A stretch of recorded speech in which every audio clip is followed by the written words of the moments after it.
What's up, Bulls Nation? It's the Bloody Horns podcast. I'm your host, Justin, here to bring you some new Bulls content today. So last night, very disappointing loss, dropping to the Cavs. The Cavs were missing 4 of their top 5 guys. Obviously Donovan Mitchell was out, Darius Garland, Evan Mobley, Karis LeVert, one of their best bucket getters, and then Sam Merrill was out too, and that dude's been going off the bench for him, and the Bulls still found a way to lose the game. Jarrett Allen dominated. That was my number one key in the 5 keys yesterday, was you got to keep him off the offensive glass, and he got 8 rebounds. Vooch is he's considered a good rebounder, but he really is a right place, right time kind of rebounder. He doesn't go attack the glass. He's not really great at boxing out. He struggles against athletic guys, but he somehow gets 10 rebounds a game. So those 10 rebounds are always pretty deceiving, as evidenced by last night. But there's a lot of people on Twitter who are acting like that loss last night undoes everything from the previous 3 weeks. And to a certain extent, I understand. Last night brought up some bad deja vu of last year's team, where last year's team, they'd play the Celtics, the Sixers, all these top teams. They'd play them very tough, right? And then they would go out and then they would lose to the Rockets, who were dog shit last year, the Magic, who were dog shit last year, the Wizards, who are dog shit for decades now. So it was very frustrating to see that kind of creep back out last night. But you can make excuses for the team. Obviously we retired 4 games in 6 nights. Coby White went 0-8 from 3. We're probably never going to see a game like that again from him. So just take it with a grain of salt. Don't let last night's loss undo everything from the previous 2 weeks that we liked from this Bulls team. And there's people on Twitter now who are back on the Bulls need to tank bandwagon. I had somebody in my mentions today saying that making the play-in is irrelevant because the Bulls are still the 10 seed right now. And I couldn't disagree anymore, man. What we need to do is we're giving Coby White the keys to the car, right? We've seen what this car looks like when we got DeMar, Zach, and Vooch driving it. Now we're kind of seeing what it looks like when we let Coby drive. And it looks good in the regular season. We need to see what this looks like in high-intensity games, like a play-in game, like a playoff game. I don't care if we make the playoffs as an 8 seed and we lose in 5 games. I'm calling that a success if Coby White is the one driving the vehicle, because then you can see if he's truly a franchise player, if he can be one of your 2 or 3 best options on a winning team. So I think the goal needs to be to at least make the play-in. The higher goal needs to be to make the actual playoffs.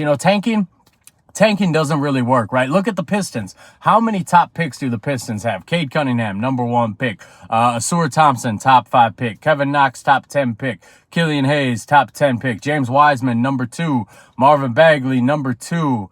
I feel like I'm at Jaden Ivey, top 5 pick. They got all this young top 5 talent, and they are still dog shit. People will point out the Minnesota Timberwolves, and I understand that they had a bounce back year this year. I don't know if that's really because of any sort of tanking or anything like that. What really happened is they were able to trade for Mike Conley at the end of last year. They got better at the end of the season last year. Now they have a full season with Conley and Gobert. It helps to have a guy like Conley who can unlock Gobert a little bit. And Cat's playing every game this year. He only played like 25, 30 games last year. So the Timberwolves are an interesting case study in why tanking doesn't really work. Because if you remember pre-Anthony Edwards, they had a number 1 pick in Andrew Wiggins. They had a number 1 pick in Karl Anthony Towns. They had a top 10 pick in Zach LaVine. They had a top 5 pick in Chris Dunn. And that team was dog shit. They had to trade for Jimmy Butler just to make the playoffs as an 8 seed. So tanking doesn't really work. The Sixers are a prime example. Joel Embiid is a once-in-a-lifetime generational player. They are very lucky that worked out, because you look at the rest of their lottery picks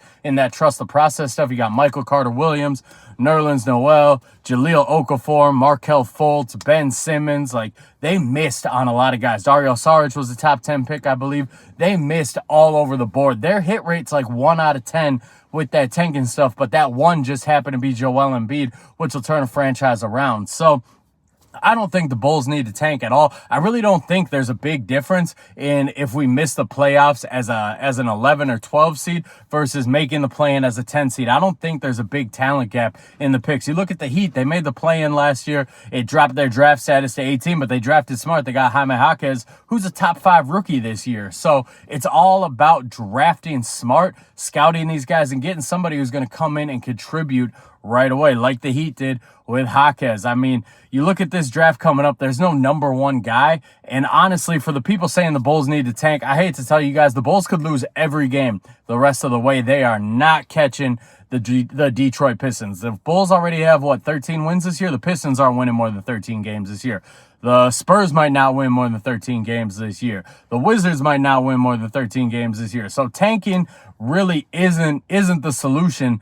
And I hate to break it to you guys, but the Bulls' best path forward is Coby White being a franchise guy. Their best path forward isn't trying to find somebody in this upcoming draft. It's finding out if Coby White can be your franchise guy. If you can give the keys to Coby White and trust him to come through in high-intensity playoff play-in situations. We saw last year in that play-in game against the Heat, Coby White was hot. He was getting buckets. Let's see what he looks like this year in that same type of scenario where we're actually giving him the keys to the car and telling him to drive. So I appreciate you guys out there who've been sharing these videos. I'm trying to grow this page a little bit. If you're not hitting subscribe, hit subscribe. If you're not following on Twitter already, it's @HornsBloody. Throw me a follow. Let's talk some hoops. If you haven't heard the new podcast I dropped yesterday, it's breaking down all the myths of DeMar DeRozan and isolation basketball. Head to Spotify, head to Apple Podcasts, check that out. Merry Christmas Eve, guys. Thanks for listening.